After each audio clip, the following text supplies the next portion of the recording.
He is 22 years old, but his eyes belong to a man twice that age. Kaelen Vance drags a dead Chimera Wolf across a field that has drunk its fill of blood. The wolf's fur is matted with gore, its 3 heads lolling in obscene stillness, but Kaelen does not flinch. He cannot afford to. He wears a stained leather apron, stiff with the residue of past horrors, and a dirty rag is wrapped around his face like a shroud, hiding everything but his eyes. Those eyes are the only windows into a soul that has worked the grey mile for 5 years. Around him, other moppers, the scavengers, the forgotten, the unblessed, hack tusks from the corpse of a fallen behemoth.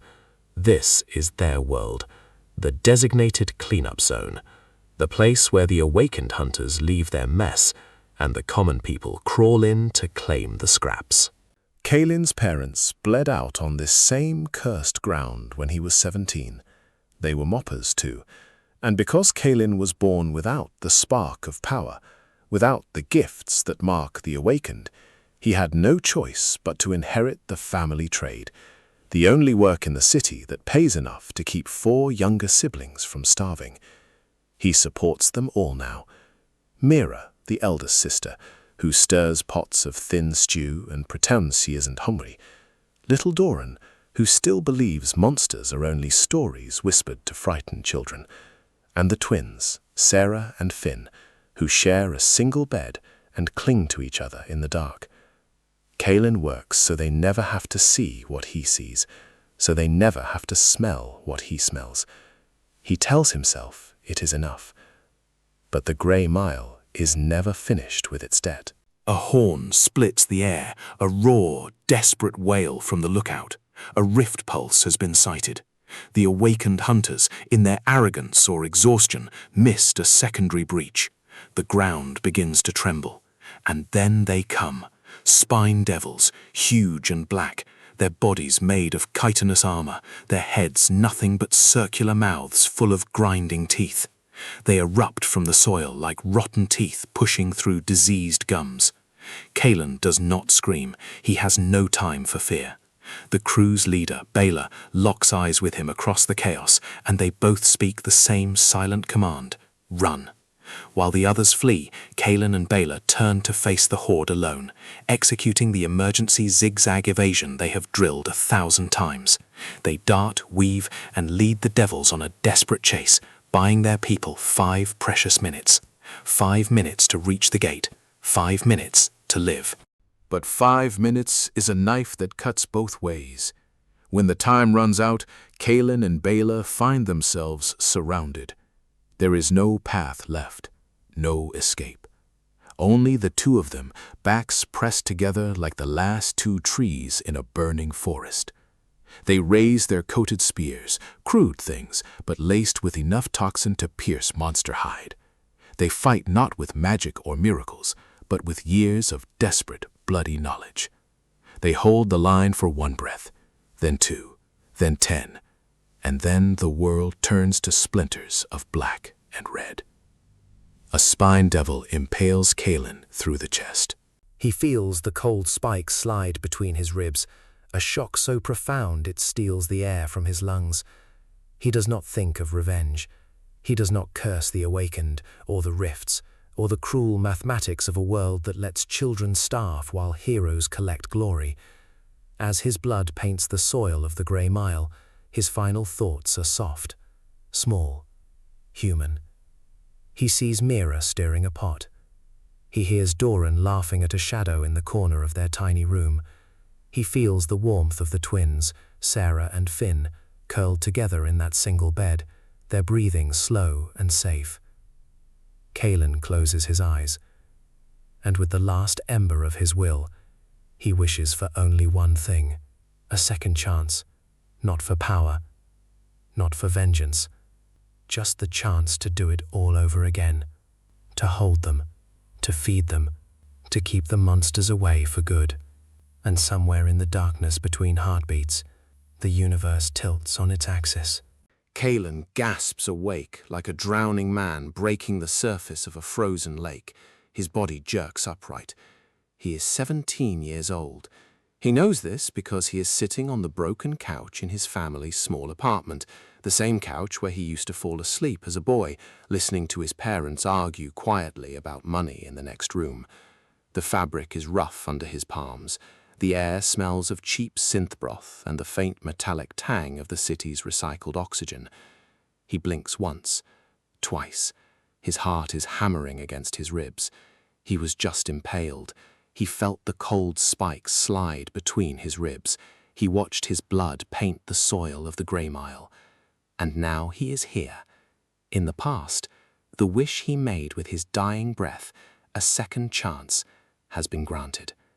But before he can fully grasp the impossible weight of what has happened, a knock sounds at the door, 3 sharp raps, and just like that, the past comes flooding back with the force of a breaking wave.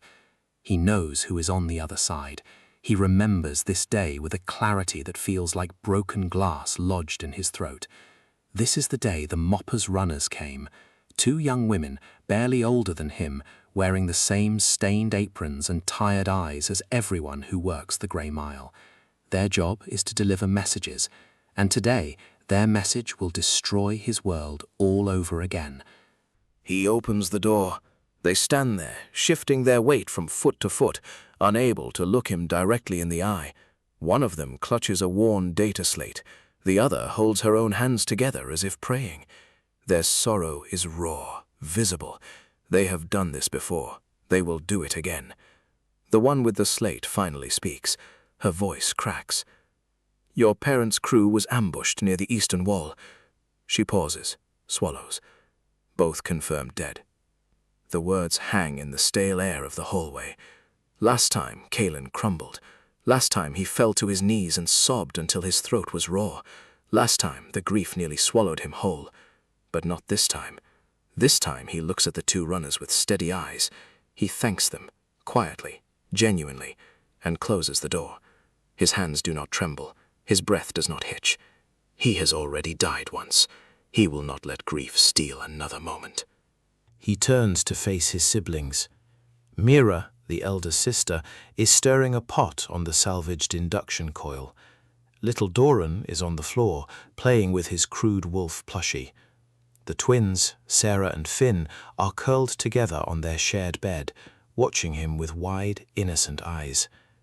Kaelen kneels down. He tells Mira and Doran the truth. He watches Mira's face crumble.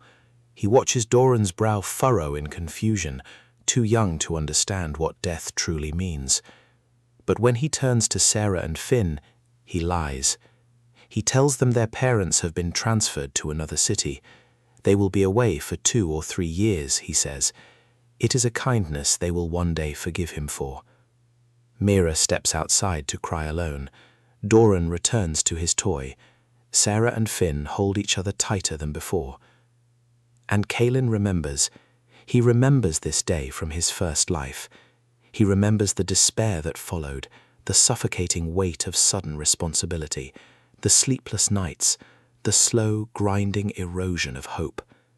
But now, something is different. The air in front of him shimmers. A translucent blue window materializes before his eyes, hovering in the middle of the dingy apartment like a ghost from a future that should not exist. System reinitialized. Welcome back, Kaelen Vance. Legacy class unlocked. Omni-Knight. Proficiency 0%. Mastery of all combat disciplines required. He stares at the words, Omni-Knight. He does not know what it means yet, but he understands that whatever brought him back has given him a weapon far sharper than any coated spear. Then a second notification appears, this one colder, more urgent. World information updated. The bridge is 72% open. Extinction in 11 years. 11 years. The number drills itself into his skull.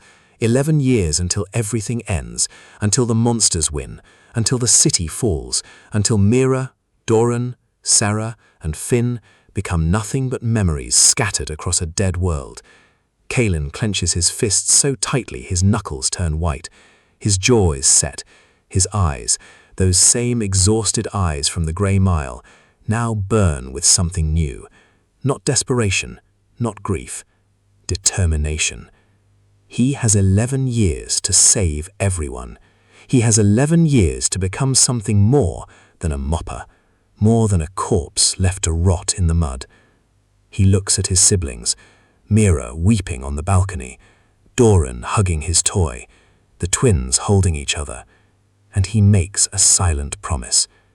He has to start now.